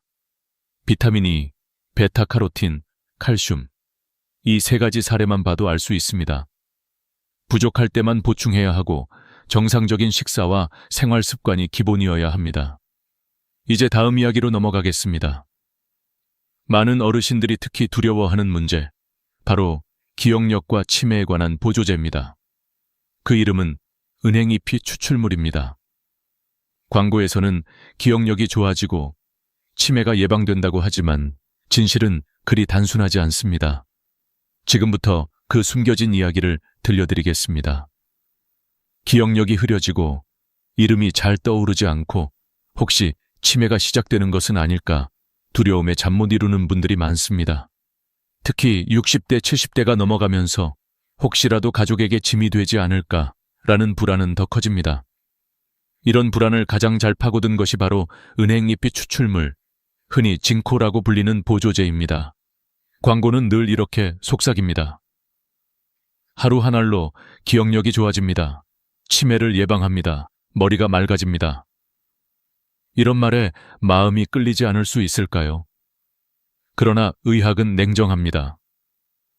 은행잎 추출물이 보여준 효과는 과장되어 있고 그 그림자에는 위험이 숨어 있습니다. 실제로 초기 연구에서는 은행잎이 추출물이 약간의 인지기능 개선 효과를 보인다는 결과가 있었습니다. 하지만 더 큰 규모의 임상시험에서는 일관된 효과가 나타나지 않았습니다. 미국 국립보건원에서 진행한 GEM 연구에서는 무려 3,000명 이상의 노인을 6년 동안 추적 관찰했습니다. 은행잎이 추출물을 매일 복용한 그룹과 복용하지 않은 그룹의 치매 발생률은 거의 차이가 없었습니다. 유럽에서 진행된 또 다른 연구에서도 경도 인지장애 환자에게 은행잎을 투여했지만 위약과 비교했을 때 뚜렷한 개선 효과가 관찰되지 않았습니다. 세계적인 신경학회는 결국 은행잎이 추출물을 치매 예방 목적으로 권장할 근거가 부족하다라고 결론을 내렸습니다. 문제는 효과가 아니라 위험성에 있습니다. 은행잎 추출물은 혈소판 기능을 억제하는 성분을 가지고 있습니다. 쉽게 말해 피가 잘 멈추지 않게 만드는 성분입니다. 따라서 아스피린이나 한근고제를 복용하는 분들이 은행잎을 함께 먹을 경우 출혈 위험이 크게 높아집니다. 제가 진료실에서 본 70대 남성 환자는 은행이입 보조제를 꾸준히 복용하고 있었습니다. 어느 날 작은 낙상으로 머리를 부딪혔는데 피가 멈추지 않아 결국 뇌출혈로 이어졌습니다. 그는 큰 수술을 받아야 했고 긴 회복의 길을 걸어야 했습니다. 또 다른 60대 여성 환자는 치과에서 단순 발치 시술을 받다가 예상치 못한 과다출혈로 큰 고생을 했습니다. 원인을 추적해보니 매일 먹던 은행잎 보조제가 문제였습니다. 그녀는 눈물로 말했습니다. 그저 기억력에 좋다길래 먹었을 뿐인데 이렇게 될 줄은 몰랐습니다. 이런 사례는 결코 드물지 않습니다. 여러분, 기억력과 치매는 알약 하나로 해결할 수 있는 문제가 아닙니다. 뇌 건강을 지키는 길은 이미 연구로 검증된 생활 습관 속에 있습니다. 규칙적인 운동은 뇌 혈류를 개선하고 새로운 신경세포 생성을 돕습니다. 하루 30분 정도의 걷기만으로도 인지 저하 속도를 늦출 수 있습니다. 신문을 소리내어 읽거나 새로운 악기를 배우거나 퍼즐을 푸는 활동은 뇌를 자극합니다. 사회적 교류도 강력한 예방책입니다. 연구에 따르면 사회적 관계가 활발한 노인은 치매 위험이 최대 40% 낮습니다. 또 하나 중요한 것은 식습관입니다. 지중해 식단이라 불리는 방식, 채소, 과일, 생선, 올리브유, 견과류 중심의 식단은 여러 연구에서 치매 예방 효과가 확인되었습니다. 반대로 설탕과 가공식품, 포화지방이 많은 음식은 뇌를 빠르게 노화시킵니다. 제가 만난 한 70대 환자는 그림을 배우기 시작하면서 인지 기능이 또래보다 훨씬 잘 유지되었습니다. 단순한 알약보다 매일의 활동과 즐거움이 훨씬 강력한 약이었던 것입니다. 여러분, 광고는 늘 우리의 불안을 자극합니다. 치매가 오면 어쩌지? 라는 두려움은 누구에게나 있습니다. 그러나 두려움 속에서 선택한 알약이 반드시 해결책이 되지는 않습니다. 오히려 출혈이라는 새로운 위험을 불러올 수 있습니다. 제가 의사로서 그리고 나이 들어가며 인생을 경험한 사람으로서 드리는 조언은 단순합니다. 걷고, 배우고, 대화하고, 잘 드십시오. 이것이야말로 뇌 건강을 지키는 가장 확실한 방법입니다. 여기까지 들으셨다면 여러분은 이미 깨달으셨을 것입니다.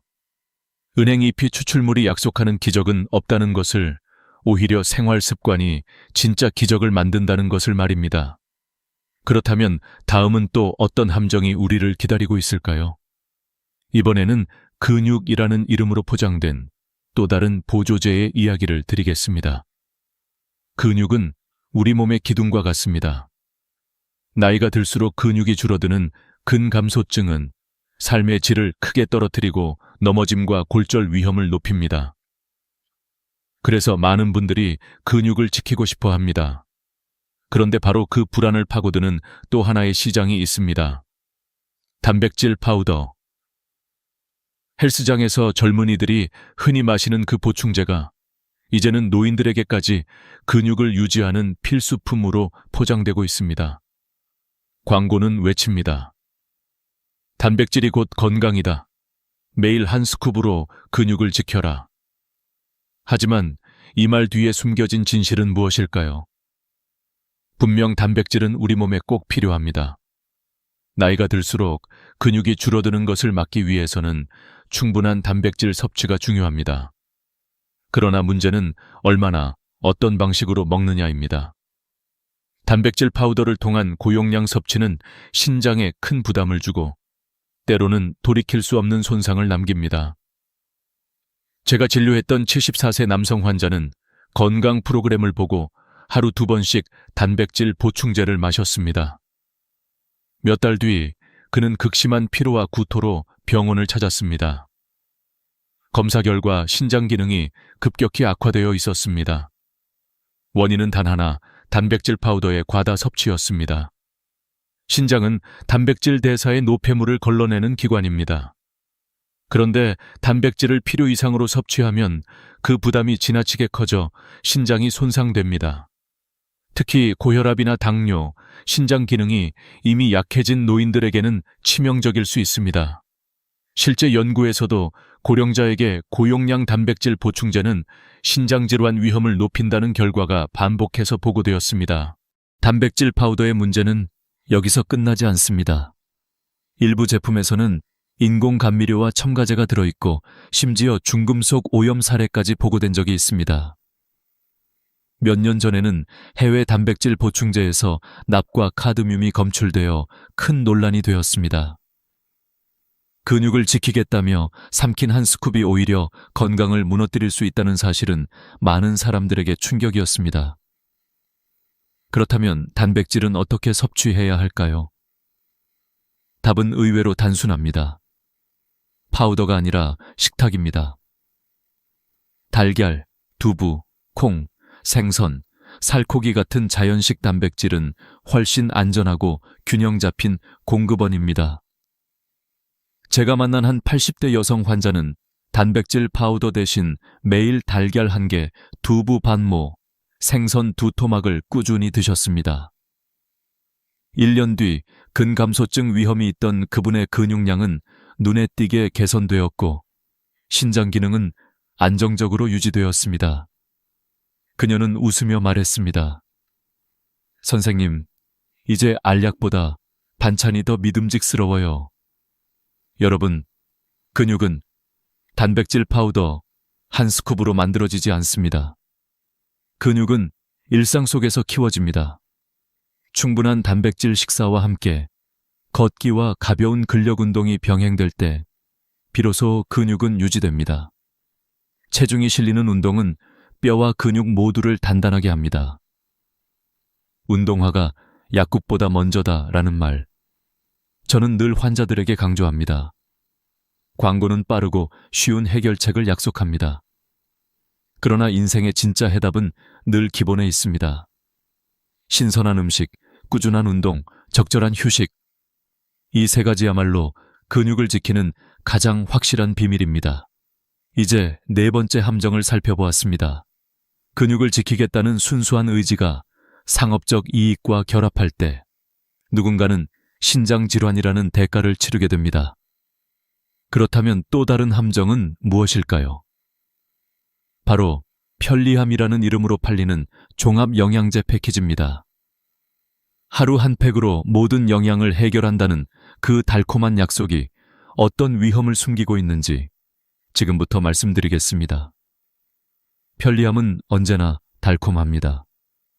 아침마다 여러 알약을 챙기는 수고 대신 깔끔하게 포장된 한 팩을 뜯어 삼키면 모든 영양이 채워진다고 합니다. 광고에서는 하루 한 팩이면 완벽하다, 고민할 필요 없다 라는 문구가 쏟아집니다. 그래서 많은 분들이 종합영양제 패키지를 선택합니다. 그러나 이 편리함 뒤에는 우리가 놓치기 쉬운 위험이 숨어 있습니다. 저는 진료실에서 이런 패키지를 복용하는 환자들을 자주 만났습니다. 65세 여성 환자는 매일 잎 2알이 들어있는 종합 패키지를 복용했습니다. 피곤함을 해결하겠다며 시작한 일이었지만 몇 달 뒤 혈액검사에서 간 수치가 비정상적으로 높게 나왔습니다. 원인을 추적해보니 패키지 속에 들어있던 고용량 비타민과 불필요한 성분들이 간에 부담을 주고 있었습니다. 그녀는 놀라며 말했습니다. 선생님, 저는 건강해지려고 먹었는데 오히려 병을 만든 셈이네요. 또 다른 70대 남성 환자는 혈압약과 당뇨약을 꾸준히 복용하고 있었습니다. 그런데 건강을 위해 종합영양제를 추가했습니다. 그 안에는 은행 잎, 오메가3, 마늘 추출물 등이 포함되어 있었습니다. 문제는 이 성분들이 모두 혈액을 묽게 하는 효과를 가지고 있다는 점입니다. 결국 그는 작은 잇몸 출혈조차 멈추지 않아 치과 치료를 받는 데 큰 어려움을 겪었습니다. 의약품과 보조제가 충돌한 결과였습니다. 여러분, 종합영양제 패키지의 가장 큰 문제는 중복과 과잉입니다. 한 팩 속에는 필요하지 않은 성분들이 섞여 있고 그중 일부는 서로 충돌하며 간과 신장에 부담을 줍니다. 하루 한 팩이면 완벽하다는 문구는 상업적 유혹일 뿐 의학적 진실은 아닙니다. 건강은 단순히 알약 개수를 늘린다고 보장되지 않습니다. 그렇다면 어떻게 해야 할까요? 첫째, 특정 영양소가 부족하다는 명확한 증거가 있을 때만 필요한 성분을 의사의 권고 아래 선택해야 합니다. 예를 들어 골다공증 위험이 높은 분은 칼슘과 비타민 D, 채소 섭취가 부족한 분은 비타민 C, 채식을 오래 한 분은 비타민 B12 정도를 보충하면 충분합니다. 둘째, 음식과 생활 습관에서 대부분의 영양은 충족할 수 있다는 사실을 기억해야 합니다. 신선한 채소와 과일, 견과류, 생선과 두부, 적절한 햇볕과 운동이야말로 가장 안전하고 효과적인 보충제입니다.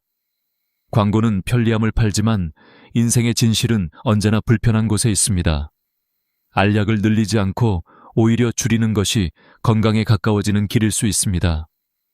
여러분의 지갑을 지키고 간과 신장을 지키며 삶의 무게를 덜어내는 방법은 바로 맞춤형 선택입니다. 남들이 먹는 것을 따라하는 것이 아니라 내 몸이 필요로 하는 것을 최소한으로 선택하는 것입니다. 저는 환자들에게 이렇게 말하곤 합니다. 종합영양제라는 이름에 속지 마십시오. 알약이 아니라 음식이 기본입니다. 건강은 포장 속에서 나오지 않습니다. 건강은 식탁에서, 걷는 발걸음에서, 햇볕을 받는 피부에서, 사랑하는 사람들과 나누는 웃음에서 나옵니다. 이제 5번째 함정까지 살펴보았습니다. 비타민 E와 베타카로틴, 칼슘 보충제, 은행잎이 추출물, 단백질 파우더, 그리고 종합 영양제 패키지. 이 5가지는 건강을 위한다는 명목 아래 오히려 건강을 해칠 수 있습니다. 그렇다면 마지막으로 이 모든 경험을 통해 우리가 얻을 수 있는 인생의 교훈은 무엇일까요? 다음에서 그 결론을 말씀드리겠습니다. 이제 여러분은 5가지 건강 보조제에 숨겨진 함정을 모두 들으셨습니다. 고용량 비타민 E와 베타카로틴, 무분별한 칼슘 보충제, 은행잎이 추출물, 단백질 파우더, 그리고 종합 영양제 패키지. 각각은 건강이라는 이름으로 포장되어 있지만 실제로는 간과 신장, 혈관과 뇌를 위협할 수 있습니다. 그렇다면 우리가 배워야 할 교훈은 무엇일까요? 단순합니다. 건강은 알약 속에 있지 않다는 사실입니다. 저는 수많은 환자들을 통해 한 가지 분명한 진실을 보았습니다. 진짜 건강은 식탁에 있습니다. 신선한 채소와 과일, 제철 생선과 두부, 곡류와 견과류 속에는 약이 흉내낼 수 없는 균형이 들어 있습니다. 음식은 단순히 영양소의 집합이 아니라 수천 년 동안 인류와 함께 진화해온 조화로운 선물입니다. 그 안에서 우리는 필요한 것을 얻고 부족하지도 넘치지도 않게 조절할 수 있습니다.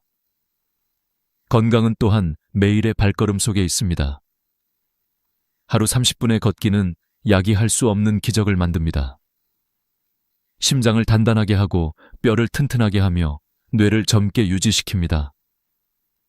계단을 오르고 손주와 함께 놀며 가볍게 근력 운동을 하는 순간마다 우리의 몸은 살아있음을 증명합니다.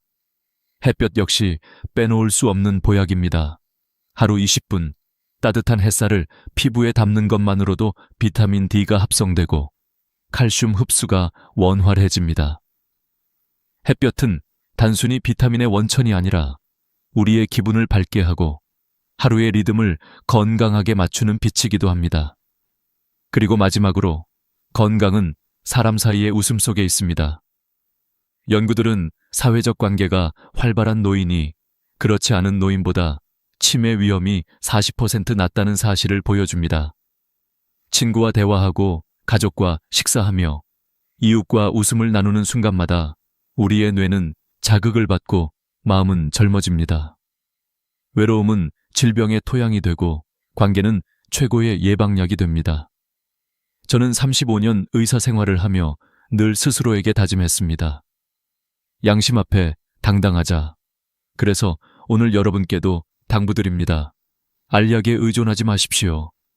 부족할 때만, 꼭 필요할 때만 의사의 지시에 따라 보충하십시오. 그 외에는 음식과 생활 습관이 충분합니다. 오늘의 이야기가 불편하게 들릴 수도 있습니다. 왜냐하면 우리는 오래도록 영양제를 많이 먹어야 건강하다는 말을 들어왔기 때문입니다. 그러나 이제는 시선을 바꾸어야 합니다. 건강은 많음이 아니라 균형에서 시작합니다. 단순함 속에서 진짜 힘이 나옵니다. 여러분, 이제 선택은 여러분의 몫입니다. 계속해서 광고의 달콤한 약속을 믿을 것인가?